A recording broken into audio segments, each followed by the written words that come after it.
Test 2. You will hear a number of different recordings and you will have to answer questions on what you hear. There will be time for you to read the instructions and questions, and you will have a chance to check your work. All the recordings will be played once only. The test is in 4 sections. At the end of the test, you will be given 10 minutes to transfer your answers to an answer sheet. Now turn to Section 1.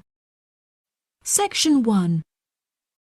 You will hear a woman phoning to inquire about exhibition information. First, you have some time to look at questions 1 to 4.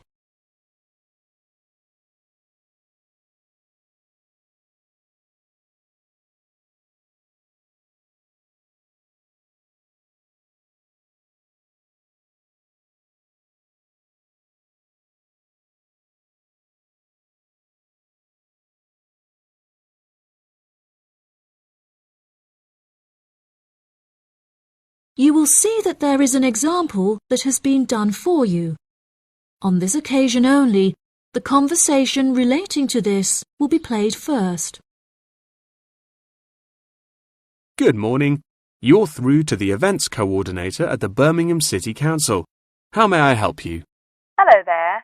My husband and I are interested in purchasing tickets to the automobile exhibition, but I couldn't find many details about it on your website. And I was wondering whether you could provide me with some more information. Does it open in June? The purpose of calling is to purchase tickets, so purchasing has been written in the space. Now we shall begin. You should answer the questions as you listen, because you will not hear the recording a second time. Listen carefully and answer questions 1 to 4. Good morning. You're through to the events coordinator at the Birmingham City Council. How may I help you? Hello there. My husband and I are interested in purchasing tickets to the automobile exhibition, but I couldn't find many details about it on your website, and I was wondering whether you could provide me with some more information. Does it open in June? Yes, of course, madam.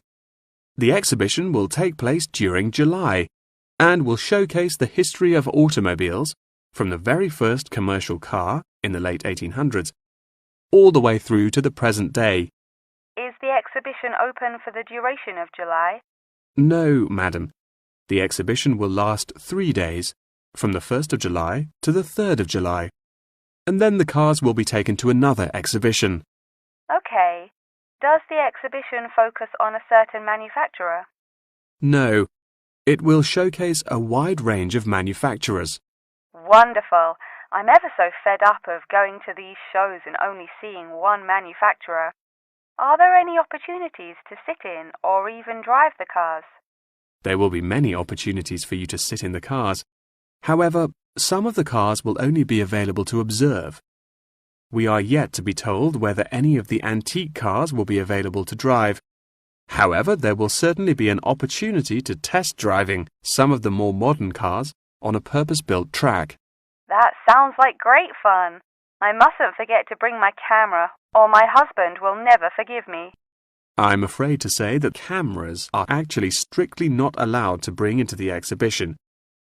There will, however, be a section where a professional photographer will be available to take photos of you sitting in a car in period clothing.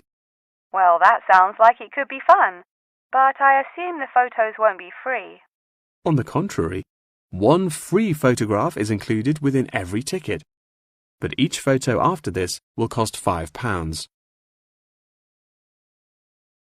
Before you hear the rest of the conversation, you have some time to look at questions 5 to 10.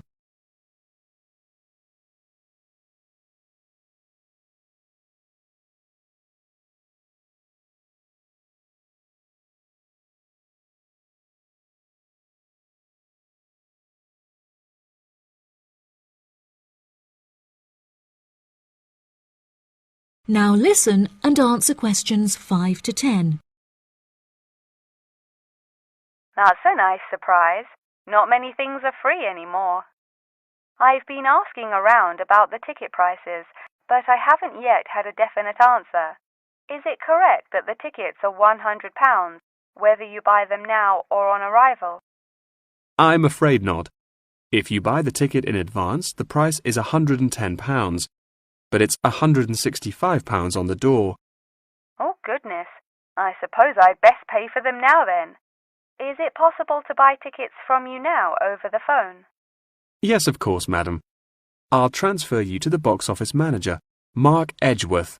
That's EDGEWORTH.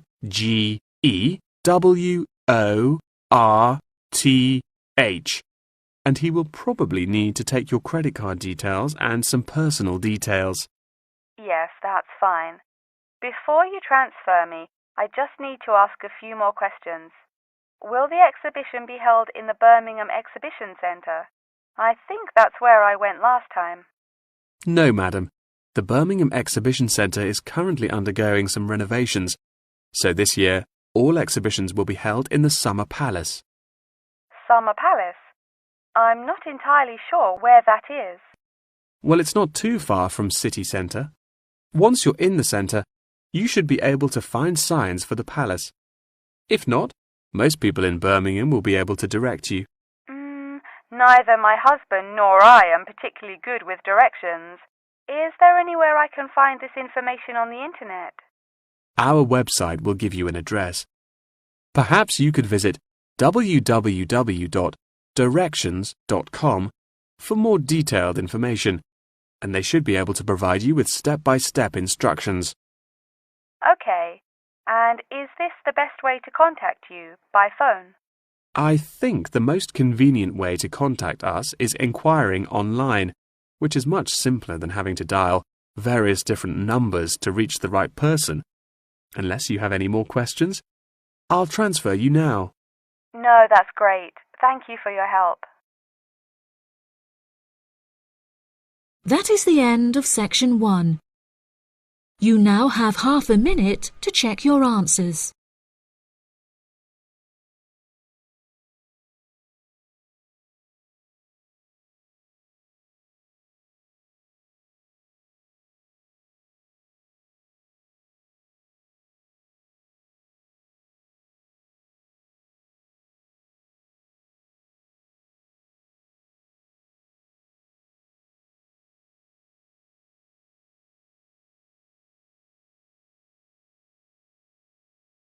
Now turn to section 2.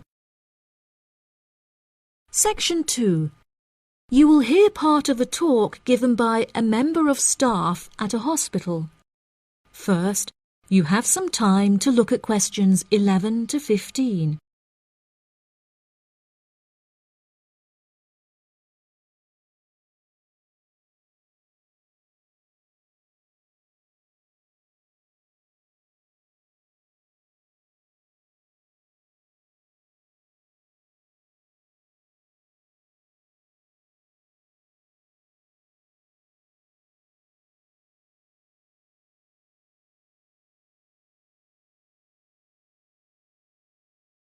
Now listen carefully and answer questions 11 to 15. Hello, and welcome to the homepage for the Healthy Hearing Medical Clinic and Surgery, where we'd like to share a little more information about the services we provide and more. Our hospital is one of the leading specialised hospitals in the United Kingdom, attracting the very best healthcare professionals from around the globe.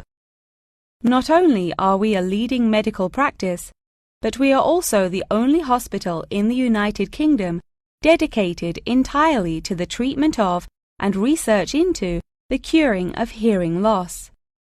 Our facilities and staff here are renowned across Europe, attracting thousands of patients a year. Our consultations can number anything up to 11,000 patients a year. However, we aim to treat around 5,000 patients a year so as to maintain and ensure the quality of our services. Our patients are guaranteed the highest standard of care, as well as the use of our first-class facilities. All patients requiring overnight treatment are provided with their own private room with ensuite facilities, as well as a state-of-the-art entertainment centre, which includes a flat-screen LCD television and PlayStation. Appointments with our healthcare professionals can be made at any time during the week, with female doctors available between 8 a.m. and 11 a.m. If you need to see a doctor outside of these times, please visit the Out of Hours page of our website for more information. Our doctors are all trained to an exceptionally high standard and practice a vast array of specialities. Mr. Roberts is a fully qualified ear and throat specialist. Mr. Edwards is a pediatric hearing specialist, while Mr. Green specializes in reversing hearing loss. For more details about our people, please visit the staff members page on our website. During a consultation, doctors will sometimes decide medication is required, for which patients should receive a prescription. There are several pharmacies within the city. However, we recommend that patients use the pharmacy housed within our healthcare facility. Our in-house pharmacy is well stocked at all times. Our products are competitively priced, and our pharmacists are on hand to help and advise from 8 a.m. until 10 p.m. from Monday to Saturday, and from 9 a.m. until 12 p.m. on Sundays. If you require any help outside of these hours, please see our Out of Hours page on the website. Since the Healthy Hearing Medical Clinic and Surgery also functions as a teaching hospital, we aim to provide our students with every opportunity to expose themselves to medicine in practice. Therefore, we would like to encourage our patients to give their consent for a medical student to attend their consultations.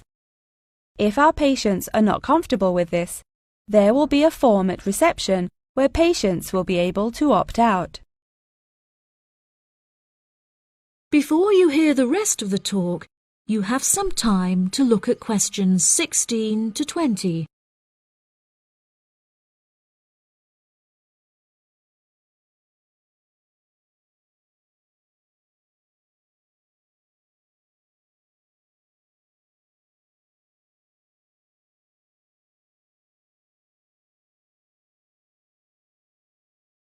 Now listen and answer questions 16 to 20.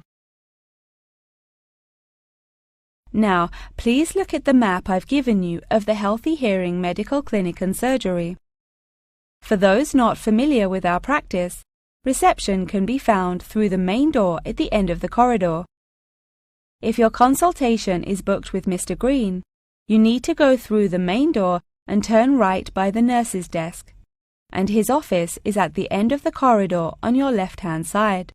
If you need to alter any of your personal details, please visit our secretary at the Office for Medical Records, which you will find next to the therapy room. If you're awaiting surgery, please first check in with reception before taking the first door on the right after you enter the clinic. Finally, in the event that you feel disappointed with any of the services we have provided, or have any further questions, please locate our manager's office, which can be found near the Office for Medical Records and between two closets. If you have any more questions about the Healthy Hearing Medical Clinic and Surgery, please do not hesitate to contact us on 01 256 111 111. That is the end of section 2. You now have half a minute to check your answers.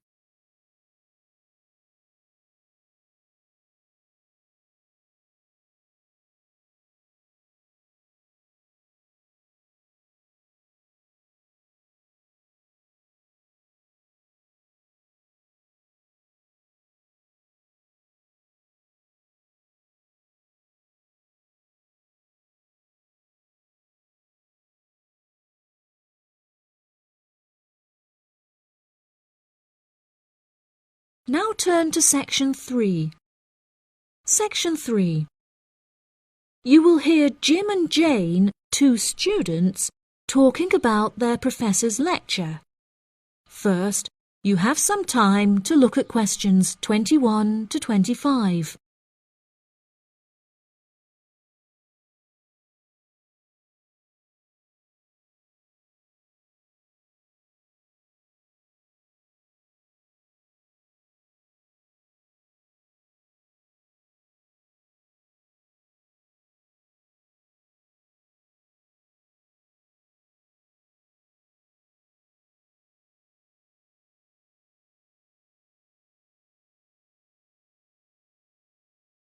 Now listen carefully and answer questions 21 to 25. Jane, what did you think of Professor Morgan's lecture? I don't know about you, but I find it incredibly difficult to believe that light influences the environment as much as he says. I've never seen any journal articles, websites or anything that verifies his arguments. It's stupid. On the contrary, I've seen a great deal of research supporting his argument from a wide range of renowned scientists. Have you looked at the recommended textbook listed on the course outline given to us at the beginning of the semester? All the information is in there. Perhaps you've just been looking in the wrong places. I never look at the course outlines. I have so many loose sheets of paper I tend to lose anything I'm given by the end of the day. What's the textbook they recommend? And where can I get it from? I should probably go buy it soon. I'm already behind in the course. Yeah, you definitely should buy it. And our grades are more important this year. It's called The Influence of Light on the Environment. You should be able to find it in the bookshop on campus. If not, they'll order it within 2 weeks. In the meantime, you should read up on Ken Simpson's work. He argues that in order to protect natural habitats, governments should endeavour to turn off lights in cities at night. Well, that's controversial. I doubt any government would be willing to do that any time soon. I imagine roads would become quite dangerous without street lighting. For this issue, Dave Kepler suggests they could just replace the existing lights with more environmentally friendly bulbs. They could even install solar-powered lights. That way, roads will be more eco-friendly while maintaining safety. Although I guess they wouldn't be particularly effective in colder countries, especially during the winter. That's quite a good idea, actually. The price of solar power is supposed to be on par with electricity within the next few decades, and it was on the news this morning. I've also heard that, according to Sharon Gray, in countries with more sunlight, insect-eating animals tend to be smaller in size. Since there are fewer insects, and the remaining insects produced a smaller number of eggs. Yeah, I think I read somewhere that sunlight also has a negative effect on the quality of water, but I'm not sure I believe it. In many hot countries, particularly developing countries, there is a lot of water pollution caused by factories rather than sunlight. Nevertheless, Maria Jackson says that in direct sunlight, the surface of the water becomes more translucent. Therefore, it affects the amount of sunlight that aquatic insects can absorb. Not much research has been undertaken to prove Jackson's theory, but it seems to have been widely accepted anyway. I've never heard of that. I'll have to look it up on Google. The only other theory I've studied is Barbara Swallow's study on how declined insect population adversely affects the frog population. Not that I'm complaining. I hate insects, especially spiders. You have arachnophobia? I never would have guessed. Didn't your brother have a pet black widow spider? Yes, he did, and I hated it. It escaped from its cage once, and we never found it. I had nightmares for months. Before you hear the rest of the conversation, you have some time to look at questions 26 to 30.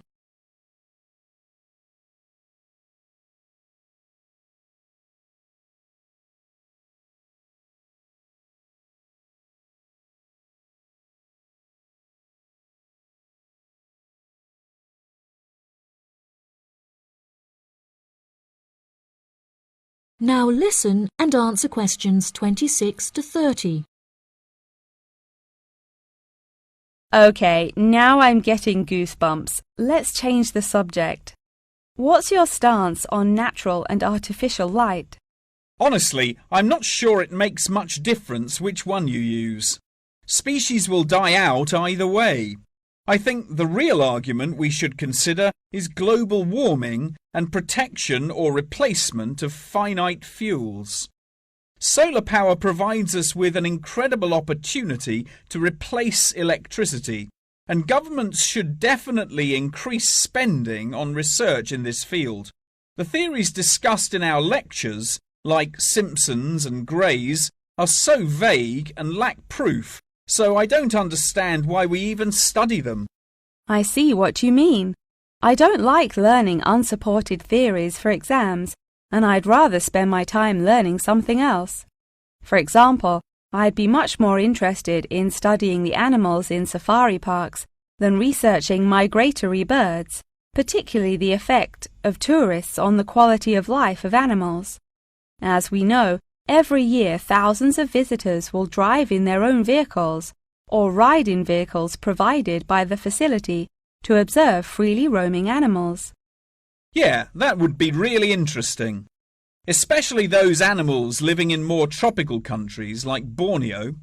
Following on from that, I want to study how bringing animals over from foreign countries to put in our zoos affects their life expectancy.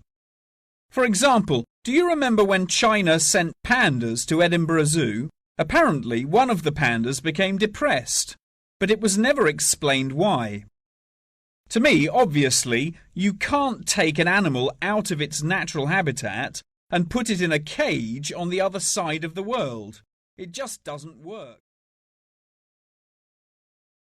That is the end of section 3. You now have half a minute to check your answers.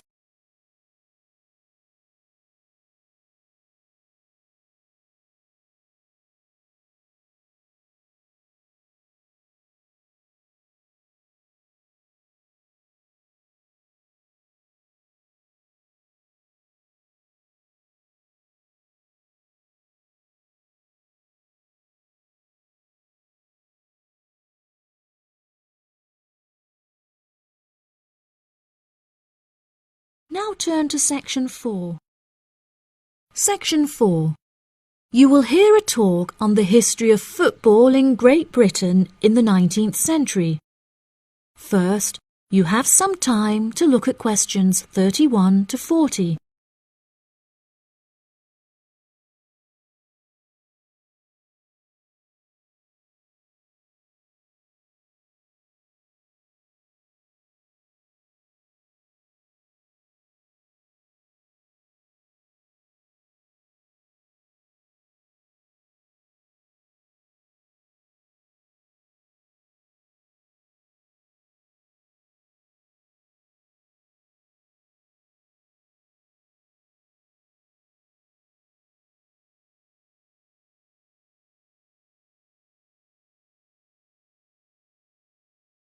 Now listen carefully and answer questions 31 to 40. Great Britain is often hailed as the home of football, with talented players travelling from far and wide to play for teams in the English Premier League, one of the most popular football leagues on the planet. Today we are going to take a look back to the 19th century Great Britain, in an attempt to trace the evolution of the beautiful game, as it is now known. Prior to the 19th century, the game featured a wide variety of local and regional adaptations, which were later smartened up and made more uniform to create our modern-day sports of association football, rugby football, and Ireland's Gaelic football. Even up to the mid-19th century, Shrovetide football, or mob football, was still widely practiced. According to the rules of mob football, there were no rules.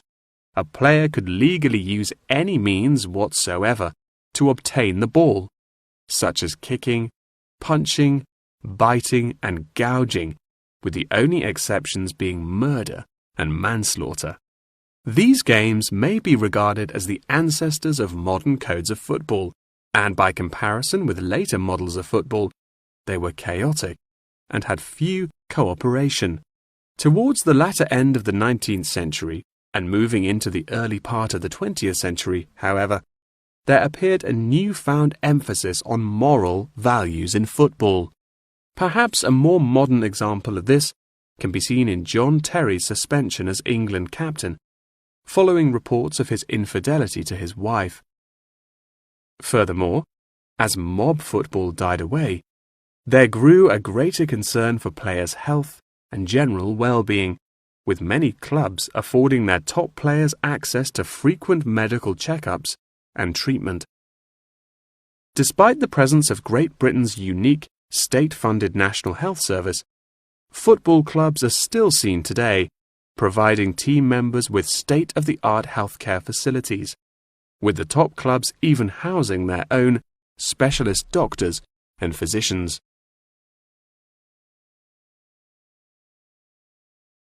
Today, football is a key feature of school children's day-to-day education, particularly for boys. With the help of football associations, all schools in the UK are boasting their own football teams. This mainly comes as a result of pressure put on schools and the government by concerned parents, who felt that football education taught their children valuable lessons and indeed vital life skills, such as teamwork and a drive to succeed. Nowadays, many of the UK's top football clubs provide training facilities and outreach programs in an attempt to educate the nation's aspiring youths. As I previously mentioned, it was only during the 19th century that football in its uniform concept truly began to emerge, with footballers previously playing according to their own versions of the rules. However, it was not until the early 20th century that different players actually began to play according to these standardized rules. Prior to the 19th century, football was played by all the major English public schools, including the likes of Eton College, Winchester College, and Harrow. In 1848, there was a meeting at Cambridge University in an attempt to lay down the laws of football. Present at the meeting were representatives of each of these major public schools, whom each brought a copy of the rules enforced by their own individual school's rules of football. The result of the meeting was what is now known as the Cambridge Rules, thereby uniting the rules from across the country into one simple document. However, the Cambridge Rules were not liked by all, and a new set of rules, Thring's Rules, compounded in the book The Simplest Game, became commonplace among dissenters. Across the country, improvements in infrastructure and public transport had a knock-on effect of dramatically increasing attendance to football games. Football quickly became a social event where spectators would meet friends, drink tea, and chat about the good old days. As football became more and more popular, it was decided that more money should be invested in maintaining the quality of pitches, amongst other things, and there was even talk of installing seating for spectators. However, the question of who was to foot the bill quickly became a divisive issue, with many believing that the government should fund football's development as a national sport. But in the end, the onus fell upon Britain's local and regional football clubs for the funding and development of the Football Association. They became responsible for the upkeep of football grounds, began to pay their best players a small salary, and organised competitions against other local and regional teams. And there began England's Football Association, or the FA, as we know it in its current form, the governing body of football in England. As the FA continued to grow and accumulate greater wealth, it was able to attract more and more talented young men from across the country, before finally accepting professional talent in the early 20th century. Today, football is played at a professional level all over the world. Millions of people regularly go to football stadiums to follow their favourite teams, while billions more watch the game on television or on the internet. That is the end of section 4. You now have half a minute to check your answers.